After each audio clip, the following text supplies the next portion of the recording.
How's it going, everyone? It's Adrian from Ping Pirates TCG here, and we're back with another video.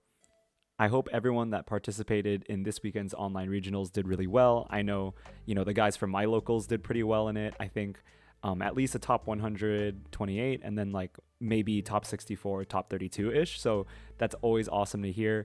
For me personally, I actually missed the online regional because I forgot that it was Eastern Standard Time. So I missed like 2 rounds, but I mean, it's okay. We still got the participation stuff, and we'll get them like next time and in the online treasure cups. And today we're going to be going over Z or Zephyr leader, just because like it had a top 8 finish in the Carta Magica Paramount War regionals, which is super exciting. That was the one that I was supposed to participate in. But we're going to be looking at Denzel's top 5 list, but also just going over some strengths, weaknesses, what the cards do, what the game plan is. So let's start all of that with starting off with what the leader does. So Z's leader is pretty unique and honestly really cool. It is a removal type leader, so when attacking you could go Dawn -4, and then he's going to KO up to 1 character with a cost of 3 or less, and then he's going to gain plus 1000 power during this turn. This seems like a little bit of a mediocre ability until you consider that this is a black and a purple leader. So what's going to happen is you're going to be reducing the cost of most of your opponent's characters with black, and then also comboing it with like purple's ability to pop things too. And we're going to see that later in the deck list and just talking about like the other cards in the deck. But because you could reduce the cost of your opponent's characters, this leader effect is going to be like really good in the late game for just removing things off board. We're going to get into it in more in-depth later, but the basic game plan of this deck is just get to 10 cost Kuzan as fast as possible, get that blanket -5 cost going, and then swing and attack. You could pop things up to like 8 cost with this Z leader effect. So going over the strengths of this deck is just going to be its insane late game potential. Once you get to that 10 cost Kuzan, pretty much nothing on your opponent's side of the field is going to be sticking, because you have the 10 cost Kuzan popping something like 5 or less, and then you have things like Kobe, Sakazuki, where you discard a card, KO something. But you also have your leader skill now, so every time you're swinging, you could pop something from like up to 8 cost, which is pretty insane. Plus, with the added effect of like, you have all of the purple removal too, so you don't have to discard cards to pop these things. You could play like 7 cost King, and because he KOs a 3 and a 2 cost with Kuzan on the field, he's actually going to KO like an 8 and a 7 cost instead. And this goes into like the other 2 points that I have, where Z probably has the best access to removal in the game, because he has all of black's removal, which is, cost reduction. It's going to pop if you discard a card. There's just a lot of cost manipulation things you could do. You could remove pretty much anything in the game, but you also have access to like purple's KO abilities, which you don't have to discard a card for. All you have to do is go Dawn -1, go Dawn -2, and then you get these like crazy effects, which you don't really care about in the late game necessarily, because what you care about is going to 10 Dawn, dropping the Kuzan, and then you could go as many Dawn as you want, right? Because by then you're just going to swarm the board with a bunch of big guys while like removing your opponent's board. So you just have this insane board control, this insane end game where you're just constantly KOing things that they play before they can even utilize their value, and then you're just going to swing for game pretty much.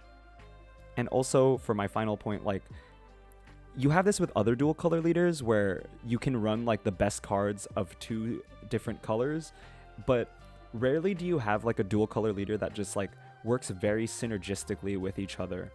I think the only leader we have right now that does that is Red Green Law, where like the cards are like so synergistic with each other.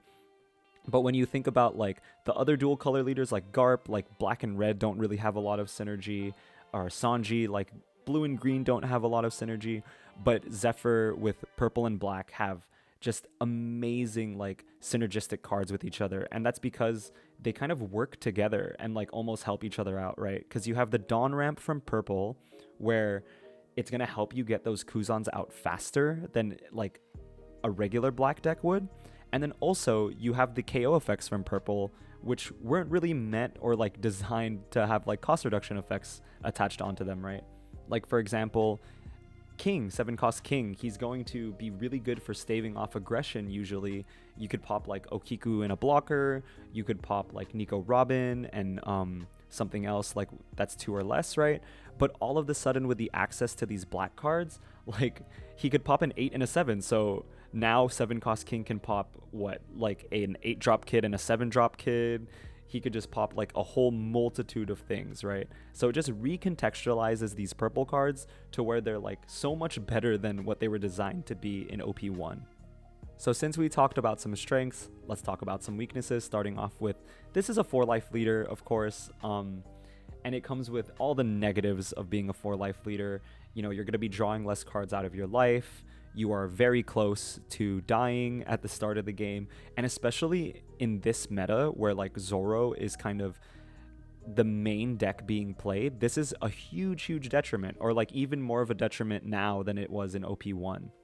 On top of that, you know, you're playing black and purple, which can be very inconsistent at times. You know, you have these awesome synergy cards, but if you're not drawing into the right cards at the right time, like this deck feels very clunky. For example, like if you're drawing your high cost cards but not any of your like low cost cards, like your Borsalinos, your Kuzans, any of your Dawn Rampers, like this deck can feel very underpowered because you're going to be like swung at for minimal numbers. You're gonna have to counter out of it most of the time because you are at 4 life. So by the time you end up like getting to this late game, you might already be dead.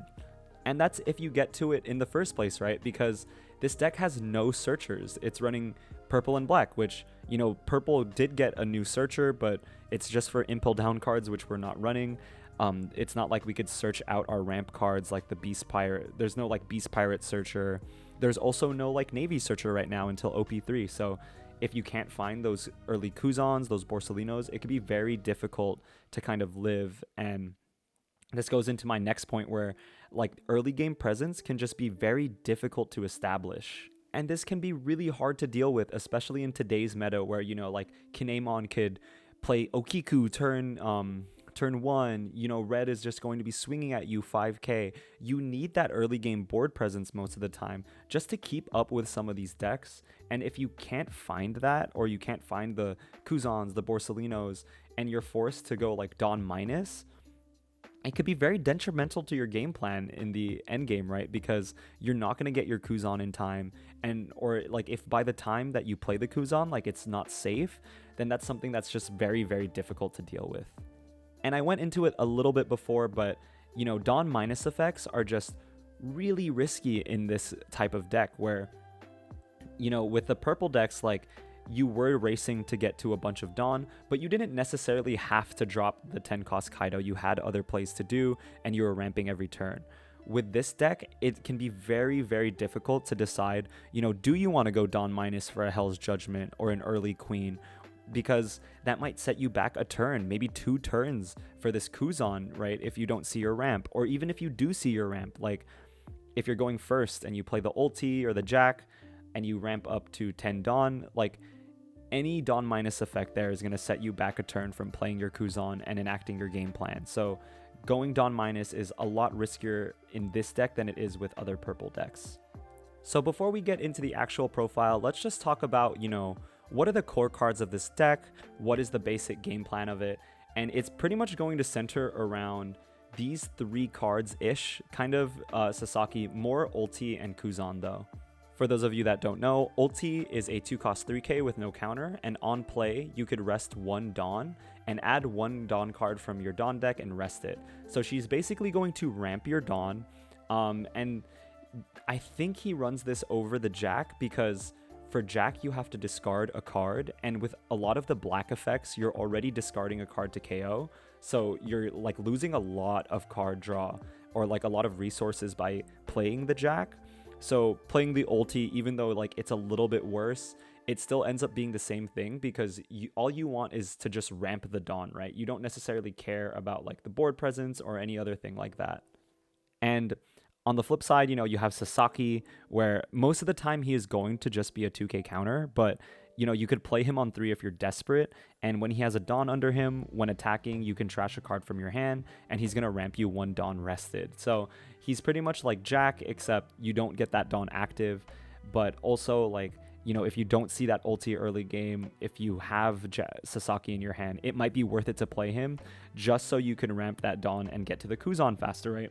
Because you're kind of racing to 10 Dawn to get to this Kuzan effect, which, if you guys don't know, Kuzan is just a 10 drop, 10k, no counter, and then on your turn, he's going to make all of your opponent's characters -5 cost, and then on play, he's going to KO a character that costs 5, or that costs 0, sorry. So basically, he's hitting the board, he's making everything cost -5, and then, you know, he could KO up to a 5 cost since he does this, like, character subtraction effect, right? But the most important thing about him is that first effect where he's just going to give everything -5 cost, because as I said before, you know, this is going to combo super well into that leader skill with Z. You know, you could even like play Kuzan on 10, pop a 5 cost, and since Z's effect doesn't actually cost any like active Dawn, you just have to return 4 Dawn, go Dawn minus.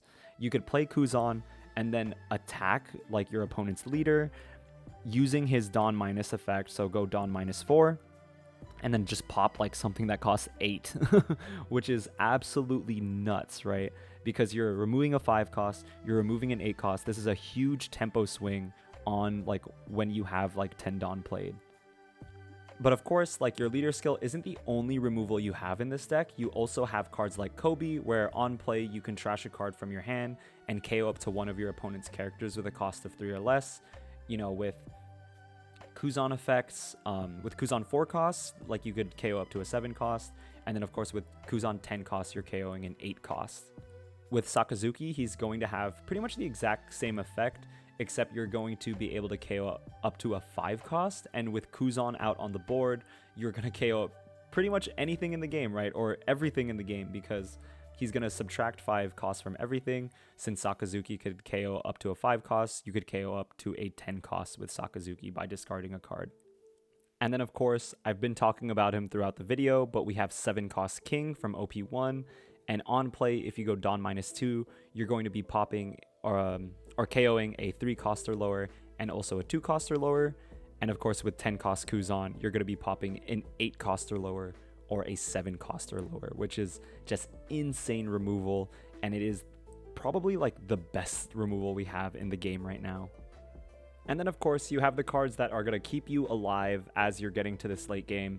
You have Queen, which for those of you that know, you know, on play, you're just going to Dawn -1, draw 2, trash 1 from your hand. Really good for cycling through your deck and seeing more cards. You also have Borsalino, which is an even better thing to play early game, because, you know, you don't go Dawn minus. You could play this on turn 2 if you're going second, or turn 3 if you're going first, right? Because ideally you want to play the ulti. But Borsalino is a blocker, he has a 1k counter, and he also, on your opponent's turn, can't be KO'd by card effects. So against Zoro, he's really good, and he's essential for your early game, because now instead of swinging for 5k, they're going to have to swing for like 6k if they want to stick attacks onto you, right? And they also can't jet pistol it, right? Queen is susceptible to jet pistol, which is really bad. And, you know, he could even get like Gordon plus Robin or Gordon plus Vistad, but because Borsalino can't be KO'd by card effects, he's really sticky and really annoying for these decks to deal with. Pretty much the only deck that has like a really effective way to deal with it is like blue with bounce effects and with green with like their rest effects, right? And of course we have the event cards, where I think these are 2 of the best counter events in the game, to be honest. So we have Impact Wave or Shock Wave. It's going to be a 2 cost counter that puts your leader at plus 4,000. And then also with a secondary effect, you're going to KO one of your opponent's active characters with a cost of 3 or less. So this is really good for staving off those aggro decks. You know, if there's a lot of misplays that happen with your opponents as well. So like if they, for example, like play characters before swinging, they could like play something like an Okiku or a Robin and then swing, and then just get impact waved. Of course, like even Kinemon players, like, you know, they'll play Okiku turn 1, they won't necessarily attack with it, so they might get like lazy and just lose their Okiku for free. And then of course we have Hell's Judgment, probably the best counter event in the game right now. It is 2 costs, go Dawn -1 and give 2 characters or leaders -3000 power. And this is really cool because it's going to stop or like kind of hinder 2 attacks, maybe even 3 attacks if like you're doing this like on an Odin, or maybe even like a Basil Hawkins, right? That can like restand itself, or Eustace Kid Leader. So it's very, very useful. It also is at this weird like -3000, so it's kind of off in the math, right? Like your opponent has to be thinking about this in a different way. They think about like Shockwave, which is just the base plus 4000 that we usually see, and it's just, these are just some of the best counter events to like stave off aggression in the early game. And then of course, I forgot to mention this earlier, but Shockwave actually has a trigger effect where you just KO up to one of your opponents that costs 4 or less. So that could be really, really good. You get this off of trigger effect, and then just pop something that costs 4 or less. That's going to be popping, your Yamatos, your Kuzans, even your Borsalinos, right? Because trigger effects happen on your opponent's turn and not your turn. So Borsalinos could even be popped by this card because he only gets his effect during your opponent's turn and not on your turn, right? And then something to look out for, everyone's new kind of learning these new cards. The cost minus effects only happen during like kind of within the turns. We don't really have a card that blanket gives something minus cost on your opponent's turn. So for example, if you have Kuzan out, you cannot impact wave like an 8 cost or less, because all of the costs get like reset.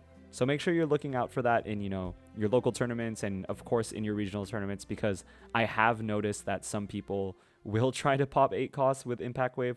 Also, Shockwave or impact wave only KOs active characters. So if you attack with a character and it is now rested, your opponent actually can't shockwave that. And I think I've seen that mistake more often than like the cost reduction effect. So just make sure you are being attentive of it. Shockwave can only KO active characters. So now this is really exciting. We don't have to look at like some standard list. We now have like these top regional lists, and this is going to be Denzel Zabaza's top 5 placing at the Carta Magica tournament. So you see like you see all of the common black cards. You see Suru, Monkey D. Garp as 2k counters, Tashigi from the structure deck as a counter. You see the ulti for ramp. That could also be something like a Jack or like a Hawkins or an Ein. It just depends on like what you value during your turns, but something like ulti and Jack is going to be very, very useful because you could go first and then go get Arrested Dawn to go like an even amount of Dawn, so that you could 10 cost Kuzan on your turn, 5? And then of course you have like your Kuzan 4 costs, your Borsalino 4 costs, all at max. Your Queens are at max, your Sakazukis are at max 4, just because like you need that early game presence to survive to the late game, right? So it's going to be really important that you draw into these Kuzans that cycle your deck and give you some board presence, these Borsalinos that are going to help you stave off some aggression. And then of course we have the 7 cost King pick, which is going to be good if you need it in the early game to stave off aggression, or good in the late game just as like a complete board wipe to high cost characters. You're running max of the 10 cost Kuzan because it's just the center of your game plan. And then you're running max impact wave or shockwave because this is really good into green and red right now, which are really gonna like kind of attack in the early game and pressure you in the early game. And then of course you have the 2 Hell's Judgment just for those like mid to late game situations where you want to kind of clutch out these and make your opponent's turns very difficult by giving them like a total of like minus 6k in power, right? But with that being said, that's going to be the end of this video today, guys. I hope you guys are doing great and did really well in the regionals. And for those of you that have regionals next week, I hope you guys do great. And as always, just thank you for watching. Make sure to like, comment, and subscribe for more content. I'm actually going on spring break next weekend, so I'm going to be able to give more time to, like making more gameplay videos and more guide videos for you guys. So be excited for that. And as always, good luck in your midterms and your schooling, everyone. Good luck in your work or whatever you're doing. And I'll see you guys on the next one. Thanks.